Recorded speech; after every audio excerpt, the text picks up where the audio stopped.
Thank you for tuning in to Tanaka TV, the best and future biggest fight channel on YouTube. Don't forget to hit that like, that comment, that subscribe button. We are trying to get to 1K before my birthday, which is in about 2.5 weeks or so. And so we're going to get right into it. Today we're going to talk about what do we score for Sean Strickland versus Du Plessis. I see a lot of different comments from people saying who won. A lot of people thought Sean Strickland won. A lot of people thought that Du Plessis won. And I think a lot of us are going to have to go back and watch that fight to be sure as to who won.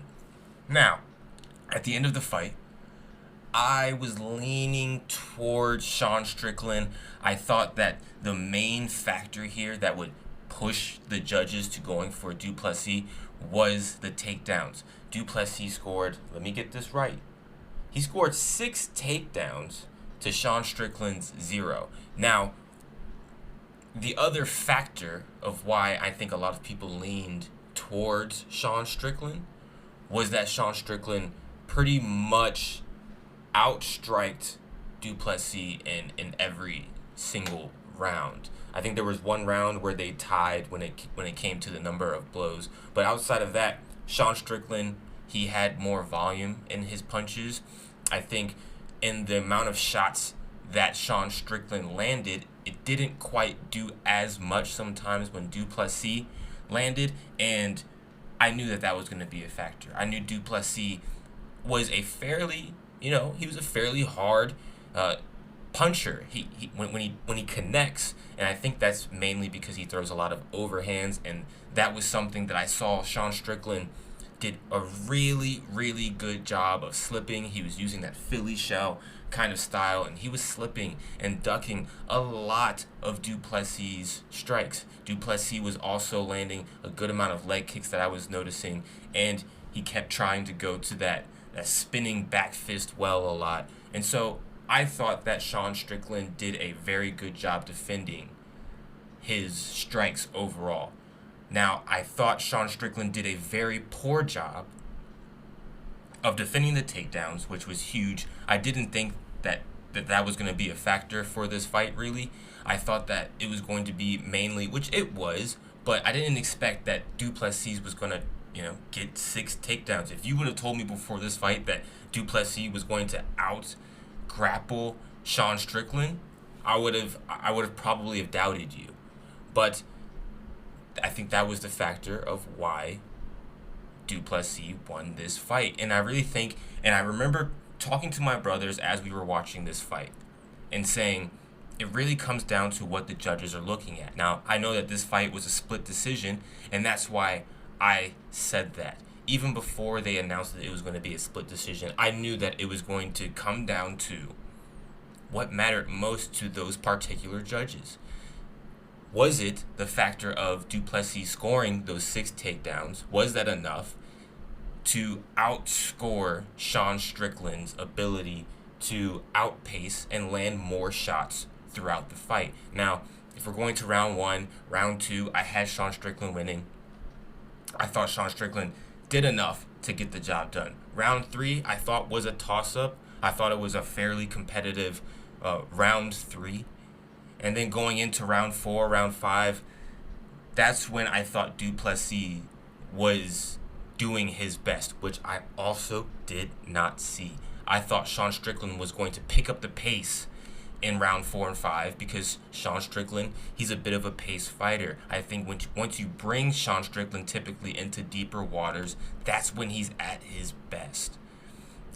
And Du Plessis tends to kind of weigh as the fight goes on. He throws a lot of heavy shots, and his cardio tends to go out. And there were moments when Du Plessis was having that sort of time of not being able to really catch his breath. You saw that he was breathing really heavy, much heavier than Sean Strickland at moments. And that's when I thought Sean Strickland was going to pick up the pace and really wear on Du Plessis, but Sean Strickland never did that. He never picked up the pace that I typically see from him. What we saw from him when he went up against Israel Adesanya, he picked up the pace. He was able to put a pace on Izzy that Izzy couldn't really get under control. And that's what I thought I was going to see from Du Plessis. And so this is why you never leave it to the judges' hands. Because I just saw a post from Sean Strickland, and he thought that he won the fight. And I understand what Dana said, because I also saw a message from Dana, and a lot of people say this, and I agree. If you can't truly beat the champion decisively with either outscoring him to a point to where there's no questions, or knocking him out or submitting him, anything of that nature to where it's decisive, it should probably lean towards the champion. But this was one of those cases that it didn't. And even as a champion, you still shouldn't leave it in the judge's hands unless you're absolutely dominating the fight. And so that was the result of today. Sean Strickland lost his belt. Du Plessis is now the new champ. Now, the question is, what happens now? Is he going to come back and fight Du Plessis? I think that would be a huge fight to see, because there's beef between those two gentlemen. And so I would really like to see Du Plessis fight Izzy. And this is Izzy's route of getting right back into title contention. So comment down below, people, what you think about this fight. Who did you have winning? Who do you think won this fight? Do you give it to, do you give it to Du Plessis, or do you give it to Sean Strickland?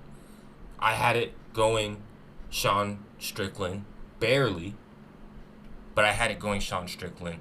But I really do think that those 6 takedowns are a big factor. And this is why I always state that I think the UFC needs to be a little bit more precise with the amount of points that you score depending on what you do. How much worth does a takedown have? How much worth does a significant strike have? Is there worth in a submission attempt? Is there worth in winning a scramble and having octagon control and pressure? How much is that actually worth? Because right now it's fluid, and you're leaving it up to the judge's perspective and not specific point scoring.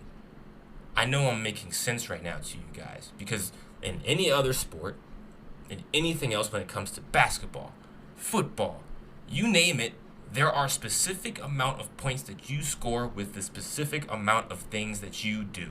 You know exactly what's going on. There's no room for fluidity. You know. And I think that's the problem with the UFC, because even if you compare it to boxing, you still have a decent idea. And I think that's why a lot of people have problems when it comes to boxing and it being rigged when it comes to judging, because it's not as fluid. And I understand that it's harder when it comes to judges in the UFC, because you have to think about all of the different factors. It's not just punches. It's punches, elbows, kicks, knees, takedowns, takedown defense, submissions.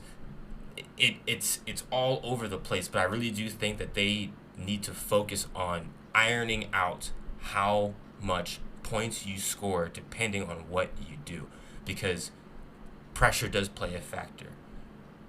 Octagon control plays a factor. Of course, punches and kicks and knees and takedowns, those all count. But for how much? And so, comment down below, people, what you think about this fight. Congrats to Du Plessis. I was really rooting for Sean Strickland for this fight, I'm not going to lie. But I have to give props where props is due, and Du Plessis, he came to fight. And, yeah, I'll catch you guys on the next one. Thank you for tuning in. Don't forget to hit that subscribe button, and I'll catch you on the next one. Peace.